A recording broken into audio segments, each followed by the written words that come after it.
Oke, kita akhiri ya sesi konflik-konflikan. Tapi saya mau mencontohkan, Mas mau nggak Mas sama saya Mas berantem?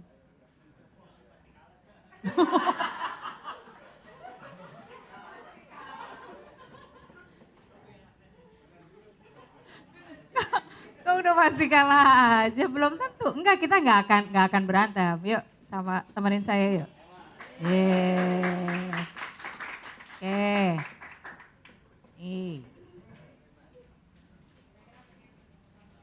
Ceritanya saya sukanya jalan-jalan, dia sangat tidak suka jalan-jalan.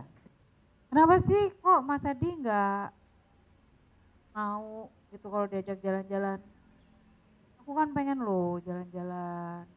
Capek kan udah 5 hari kerja. Saya kerja terus butuh istirahat lah 2 hari weekend. Ya, tapi kan kalau yang kerja 5 hari kan Mas Adi, aku kan enggak. Udah dah minggu depan dah.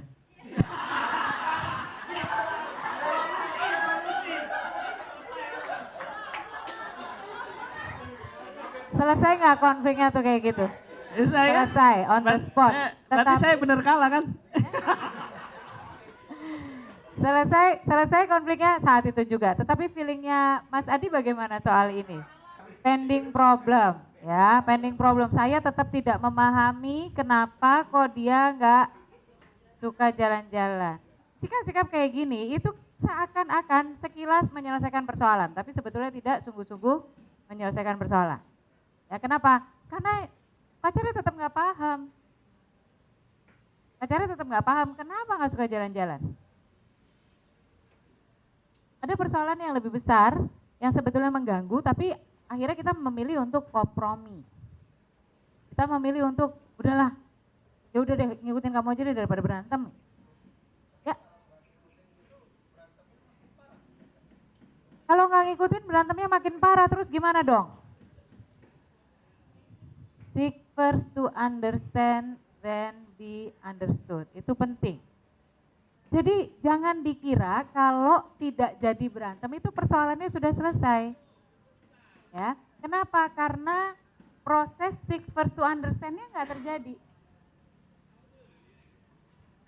Harusnya bagaimana? Harusnya pertanyaannya gini nih, kenapa sih Mas kok buat kamu kayaknya berat banget untuk jalan-jalan, sering jalan-jalan? Pertanyaan itu beda dengan pertanyaan saya tadi. Pertanyaan saya tadi, kenapa sih nggak mau jalan-jalan? Nadanya aja udah beda.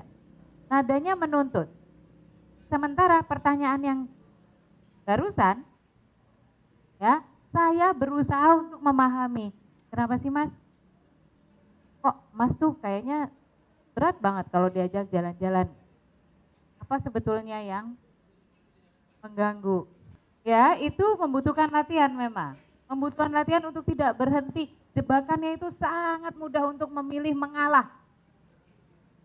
Udahlah ngalah aja daripada berantem. Udah ngalah aja daripada berantem. Udah ngalah aja daripada berantem. Terus begitu sampai akhirnya meledak. Aku selama ini selalu ngalah. Gak pernah minta apa-apa. Gitu. Kenapa?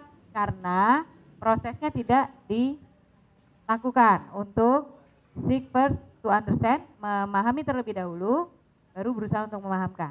Ya, ini seperti ini Mas Adi sebagai suami itu juga perlu untuk, emang kenapa sih kamu selalu minta jalan-jalan, kenapa? Kenapa harus selalu jalan-jalan? Kalau kita sekali-sekali di rumah, problemnya apa buat kamu?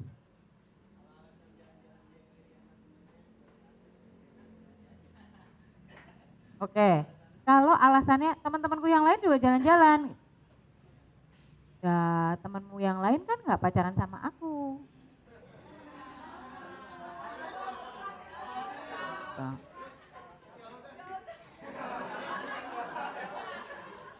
Ya udah kamu pacar aja sama mereka gitu. Jangan gitu. Jadi berusaha untuk memahami itu penting. Kita jangan terus, ya emang pacar saya begitu sih orangnya, atau emang suami saya tuh orangnya begitu. Justru itu loh sumber masalahnya. Problem kita, the problem is not the problem is how we deal with the problem. Nah, yang jadi masalah itu bukan masalah itu sendiri, tapi bagaimana kita mengelola masalah itu. Makanya nih untung nih keluar ya, jangan cepat pasrah. Jangan pasrah, jangan cepat-cepat ngalah.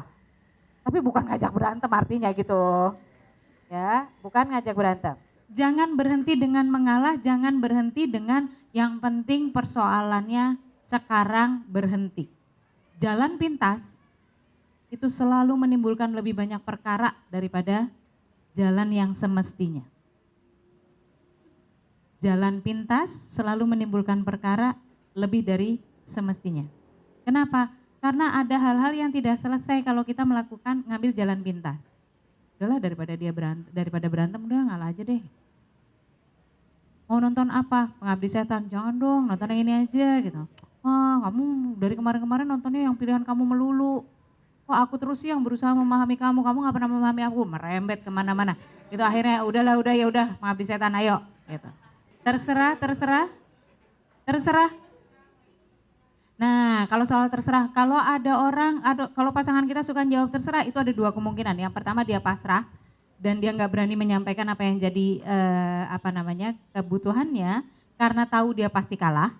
Ya, itu berarti ingat kontribusi kita di mana, kontribusi dia di mana itu kita cari. Intinya adalah kita kembali ke melihat kelemahan kita, melihat kelebihan pasangan.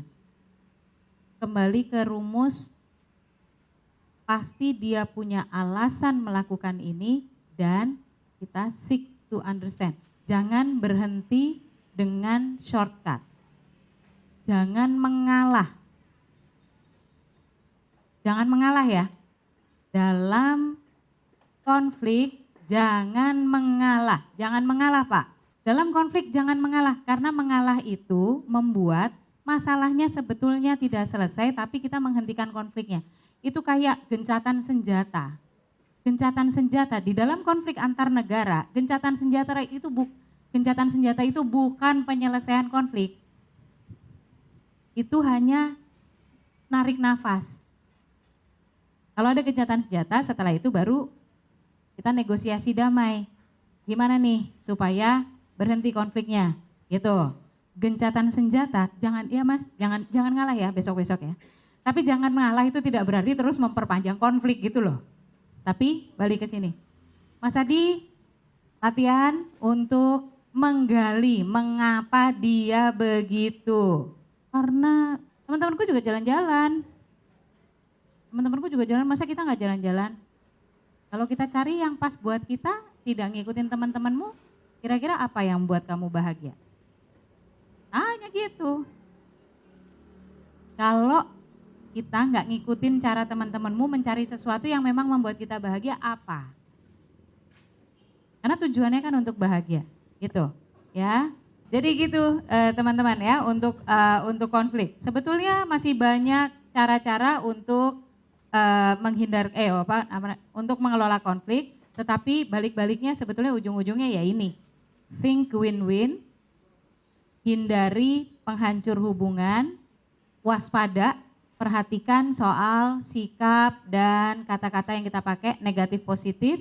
Dan yang terakhir, yang paling penting, seek first to understand, then seek to be understood.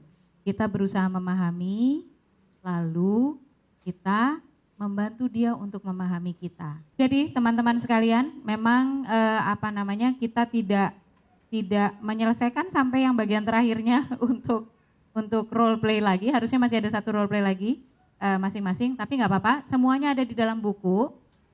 Aktivitas-aktivitasnya juga ada di dalam buku. Itu bisa teman-teman lakukan di rumah.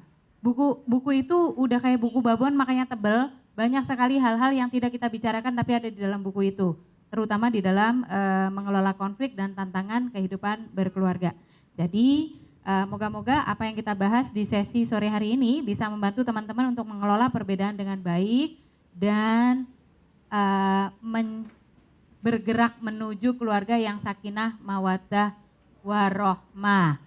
Saya atas nama pribadi aja. terima kasih untuk kontribusinya, untuk sharingnya, untuk keikhlasan membuka diri kepada teman-teman yang lain. Sudah pernah tahu prinsip Chatham House Rules? Chatham House Rules itu satu prinsip yang meminta kita untuk menyimpan apa yang terjadi di tengah kita, terutama info-info dari kawan-kawan ini, sharing dari kawan-kawan, untuk kita sendiri tidak dibawa kemana-mana. Itu untuk menghargai privasi kita semua, untuk menjaga rasa saling percaya. Jadi kita pakai ya Chatham House Rules-nya, tidak ada Facebook post atau Twitter atau apa yang terkait dengan hal-hal sensitif yang kita bicarakan. Kalau mau soal menterinya atau soal fasilitatornya yang oke, oh boleh. Enggak ya. Tapi kisah-kisah yang sensitif ini moga-moga tidak sampai keluar untuk kita saling menghargai. Dan saya sangat berharap kegiatan kita nggak selesai sampai di sini. Nanti teman-teman bisa minta nomor telepon saya atau nyari saya di Twitter gampang.